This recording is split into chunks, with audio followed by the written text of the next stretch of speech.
El Congreso mexicano estaba abarrotado. Las cámaras transmitían en directo a todo el país, los periodistas registraban cada detalle y el público esperaba con impaciencia el enfrentamiento que prometía ser uno de los más explosivos de la política nacional. De un lado estaba Santiago Creel, expresidente de la Cámara de Diputados y una de las figuras más influyentes de la derecha mexicana. Un experimentado político con décadas de experiencia y fuertes lazos con las élites tradicionales. Su misión: desmoralizar a Claudia Sheinbaum, pintarla como una amenaza para la democracia y desestabilizar su candidatura. En el otro bando, Claudia Sheinbaum, favorita en las encuestas, es conocida por su postura firme y la forma implacable en que responde a los ataques de la oposición. Pero esta vez, el ataque no vendría de la prensa, sino del propio Congreso. El ambiente estaba cargado. Creel se enderezó la corbata, se levantó con confianza y con un tono calculadamente serio comenzó su ofensiva. Doctora Sheinbaum, su candidatura ha causado gran preocupación entre quienes defienden la democracia en México. Después de todo, ¿será su administración solo una continuación autoritaria del actual gobierno? México necesita pluralidad, no un régimen basado en el control absoluto del Estado. El golpe estaba en marcha. Creel sabía exactamente lo que estaba haciendo. Quería convertir a Sheinbaum en la gran villana de la política mexicana, vincularla a un supuesto autoritarismo y sembrar la duda en el electorado. En el Pleno, algunos de la oposición reaccionaron con sonrisas discretas. Este era el momento que habían estado esperando.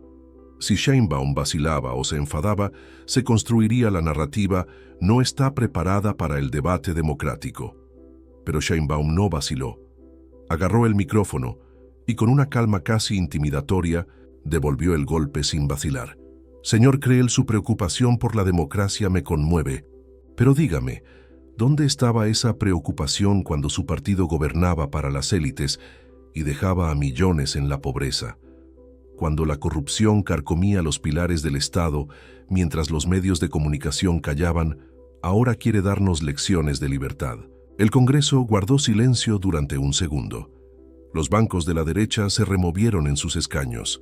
Creel parpadeó un par de veces, sorprendido por la rapidez de la respuesta, pero no podía mostrar debilidad. Forzó una sonrisa cínica e intentó retomar el control. Doctor, no estamos aquí para reescribir la historia, sino para hablar del futuro. Lo que queremos saber es si sale elegido, ¿garantizará realmente un gobierno democrático o seguirá un modelo de imposición política? El ataque fue directo.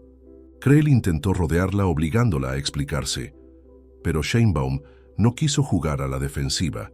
Se inclinó ligeramente hacia adelante y con mirada penetrante contestó: Diputado, gobernar democráticamente significa garantizar derechos al pueblo, no solo a la élite. Si su concepto de libertad significa mantener intactos los privilegios, entonces sí soy una amenaza, pero solo para los que nunca han querido la igualdad. El Congreso estalló en reacciones.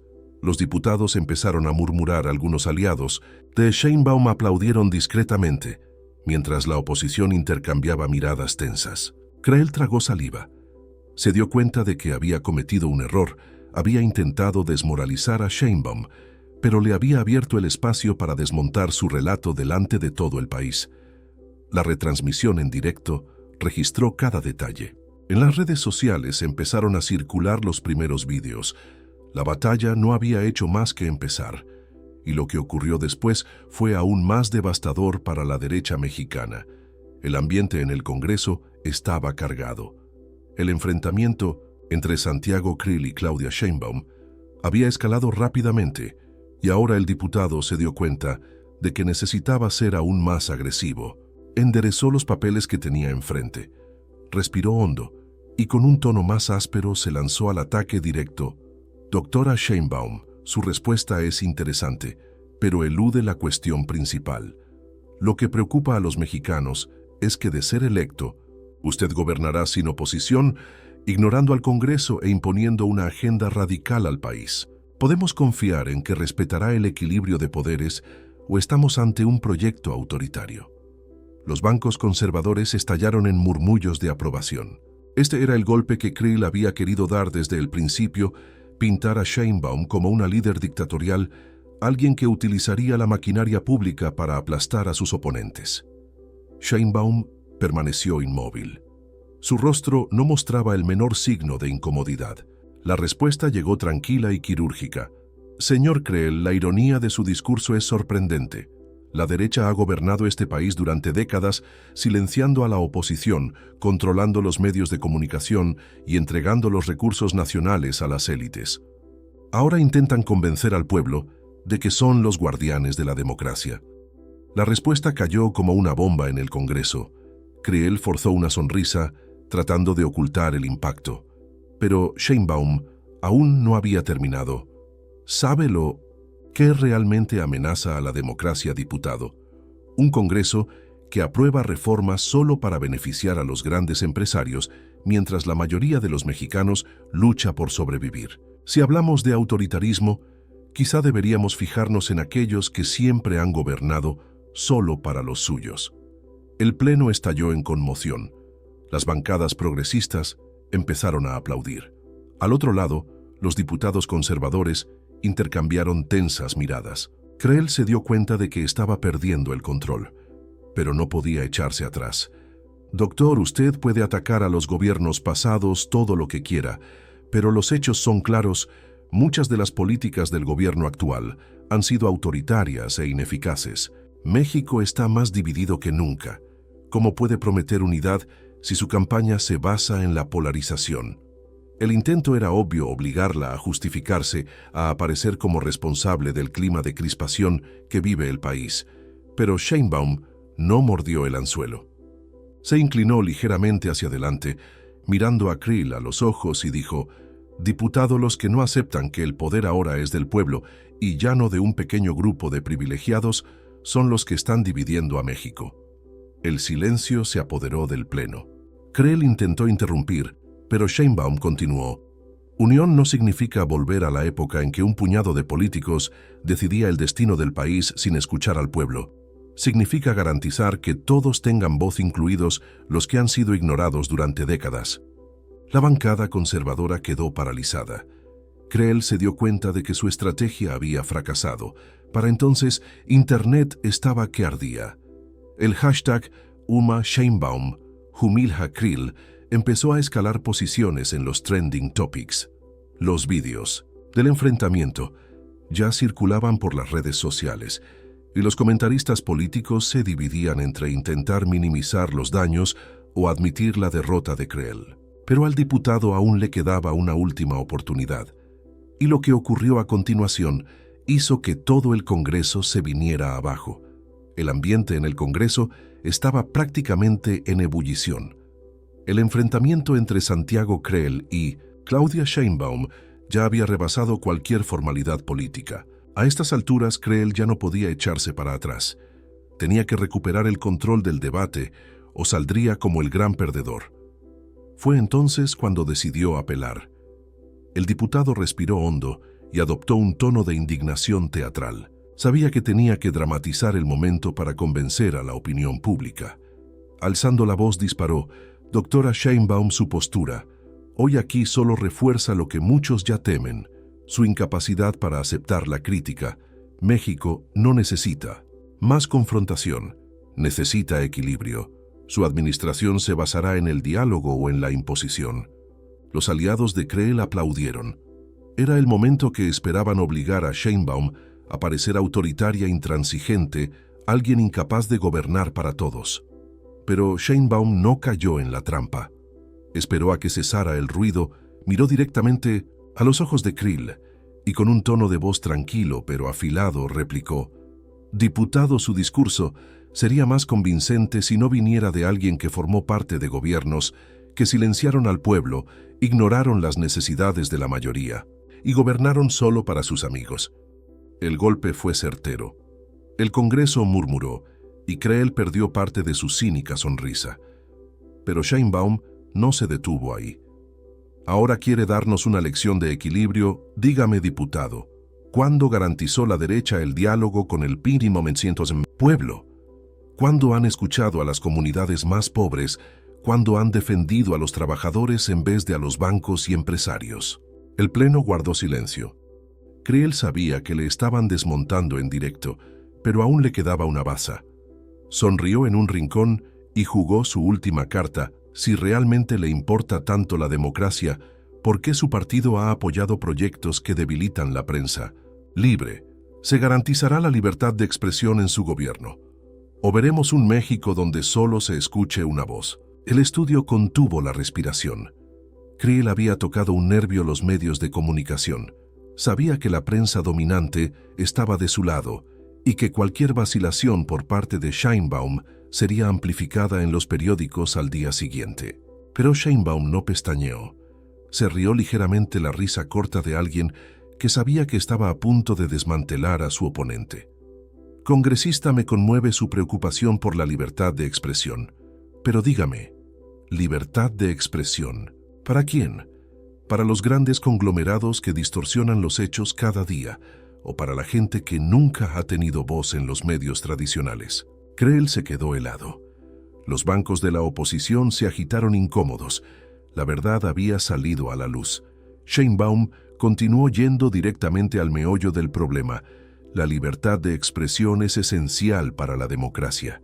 Pero lo que ustedes llaman prensa libre es en realidad un sistema de información controlado por élites que nunca han aceptado un cambio real. Así que, congresista, digamos la verdad, lo que realmente le preocupa no es la libertad de expresión, sino el hecho de que el pueblo tenga por fin voz. El Congreso estalló. Los diputados empezaron a gritar, a aplaudir y debatir. La escena era caótica. Y mientras tanto en las redes sociales, el hashtag #Sheinbaum destruye Creel no paraba de sonar. Los vídeos del momento se hicieron virales. Los analistas políticos debatían en directo sobre la humillación e incluso los periodistas de derechas se esforzaban por minimizar el daño. Santiago Creel sabía que no podía hacer nada más. Así que tomó la única decisión posible, dio marcha atrás. Con el semblante tenso, enderezó sus papeles y por primera vez bajó la voz. Pero Sheinbaum aún no había terminado. El golpe final estaba a punto de llegar. El Congreso era un caos total. Santiago Creel, uno de los políticos más experimentados de la derecha mexicana, había quedado expuesto ante toda la nación. La bancada conservadora intentaba recomponerse. Los aliados de Creel murmuraban entre ellos buscando la forma de minimizar el daño. Pero era imposible ignorar la realidad. Sheinbaum no solo había revertido los ataques, sino que había destruido por completo la narrativa de la oposición. Y entonces llegó el golpe final. Creel sabía que no podía seguir luchando.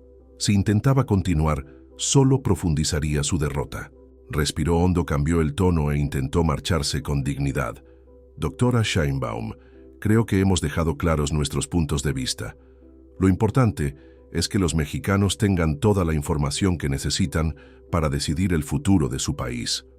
Fue un intento desesperado de convertir su propia derrota en un gesto de madurez política. Pero Sheinbaum no iba a dejar que se saliera con la suya. Se enderezó en su silla, miró directamente a Creel y soltó la frase que hizo estallar el Das Congreso. Congresista, el problema nunca ha sido la falta de información. El problema es que durante años ustedes han manipulado esa información para que el pueblo nunca supiera la verdad. El pleno se vino abajo. Los bancos progresistas estallaron en aplausos. Los diputados conservadores estaban tensos mirando fijamente a Creel, esperando que respondiera. Pero no hubo respuesta. El golpe estaba dado, y Sheinbaum continuó. México está cambiando, diputado, y entiendo por qué eso molesta a quienes han gobernado durante décadas sin rendir cuentas al pueblo. Creel desvió la mirada. Por primera vez en la sesión, se quedó completamente mudo. Pero Sheinbaum aún tenía un último mensaje. Se volvió hacia los parlamentarios del Pleno y concluyó: se acabaron los tiempos en que la élite decidía el destino del país sin escuchar al pueblo. Ahora la democracia pertenece a todos los mexicanos y no solo a un selecto grupo de privilegiados. Silencio absoluto. La escena fue histórica. Creel, uno de los políticos más influyentes de México, se quedó mudo ante el candidato al que intentaba desmoralizar. Mientras Internet estalló, El hashtag #IbornSheinbaum-Humila-Krill ya era el tema más comentado en el país. Los videos del enfrentamiento se hacían virales por segundos y la imagen de Krill en silencio frente a Sheinbaum ya se estaba convirtiendo en un símbolo de la caída de la vieja política. Pero las repercusiones no habían hecho más que empezar. Lo que sucedió después cambiaría para siempre la narrativa política en México. El Congreso seguía conmocionado. Santiago Creel, uno de los políticos más influyentes de la derecha mexicana, acababa de sufrir la mayor humillación pública de su carrera, pero no podía aceptar la derrota. Creel ajustó el micrófono, respiró hondo e intentó recuperar el control del debate.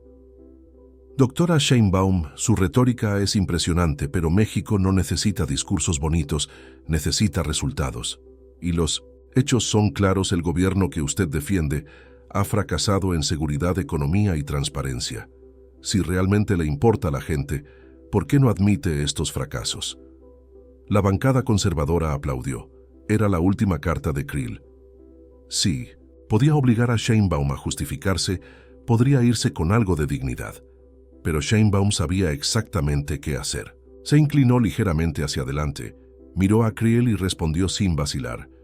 Diputado, hablemos entonces de resultados, porque lo que México realmente no necesita son políticos que hablen de seguridad mientras sus gobiernos protegen a delincuentes de cuello blanco, o que abogan por la transparencia pero nunca han abierto las cuentas de las privatizaciones que han enriquecido a sus élites. ¡Boom! El pleno volvió a venirse abajo. Creel estaba visiblemente incómodo. La bancada conservadora no sabía cómo reaccionar. Pero Sheinbaum no había terminado. Cogió un trozo de papel, lo levantó ante las cámaras y declaró: aquí están las cifras oficiales. La pobreza extrema ha disminuido, la inversión en educación ha aumentado y el país es más fuerte económicamente que cuando la derecha estaba en el poder. Así que le pregunto, diputado, si hablamos de resultados, ¿por qué su partido ha fracasado tanto durante tanto tiempo? El golpe fue contundente. Creel se quedó sin respuesta. Intentó decir algo, pero las palabras no le salían. Los periodistas que seguían la sesión grabaron el momento exacto en el que tragó saliva y apartó la mirada. Mientras tanto, en las redes sociales, el hashtag #MeSheinbaum-Humila-Krill ya era un fenómeno nacional. Los memes con la expresión derrotada de Krill se propagaban como la pólvora. Y entonces ocurrió algo inesperado. Krill bajó la cabeza. Por primera vez no tenía nada más que decir. La oposición sabía que había perdido, pero el daño no había hecho más que empezar. Las repercusiones internacionales tomarían a todos por sorpresa. Apenas había terminado la entrevista e Internet ya bullía con el debate. El nombre de Claudia Sheinbaum dominaba las redes sociales, mientras que Santiago Creel se convertía en el símbolo de una oposición debilitada. Los principales portales de noticias entraron en acción tratando de controlar la narrativa. Titulares como Sheinbaum contraataca acusaciones de Creel y defiende su proyecto político. Enfrentamiento en el Congreso calienta las elecciones mexicanas. Santiago Creel cuestiona a Sheinbaum, pero termina sin respuestas. Pero fue inútil. La ciudadanía ya había decidido quién era el victorioso. El hashtag Sheinbaum destruye Krill siguió creciendo, y los videos de la sesión en el Congreso sumaron millones de reproducciones en pocas horas. Perfiles políticos y analistas comentaban el episodio mientras los internautas inundaban las redes sociales con memes del momento, exacto en el que Krill se quedaba sin habla. Entonces llegó el golpe definitivo. Creel intentó justificarse. Pocas horas después de la sesión, publicó un tuit tratando de recuperar su imagen. El debate político debe realizarse con respeto y argumentos. Mi compromiso sigue firme con la democracia y los mexicanos. Pero la respuesta pública fue implacable. Los comentarios fueron un torrente de críticas e ironías. Respeto, trataste de desmoralizar a Sheinbaum y te aplastaron en vivo. México lo vio todo, Creel. No, tiene caso tratar de arreglarlo ahora. La derecha tradicional nunca ha aceptado perder el poder, pero el pueblo ya eligió su bando. El daño era irreversible. Mientras tanto, Sheinbaum ni siquiera necesitaba responder. Su silencio lo decía todo. Siguió a lo suyo sin tener que dar explicaciones ni reaccionar a los titulares. Su victoria estaba consolidada. El enfrentamiento entre Claudia Sheinbaum y Santiago Creel se convirtió en un hito de la política mexicana. Un momento que expuso cómo la derecha tradicional intenta moldear narrativas, pero esta vez falló miserablemente. Y ahora te queda la pregunta: ¿quién ganó esta confrontación? ¿Realmente Creel tenía argumentos? ¿O solo trató de manipular a la opinión pública? Deja tu opinión en los comentarios y suscríbete al canal para recibir más contenidos como este. Activa la campanita y sigue cada nuevo episodio de esta batalla política, porque esta historia está lejos de terminar.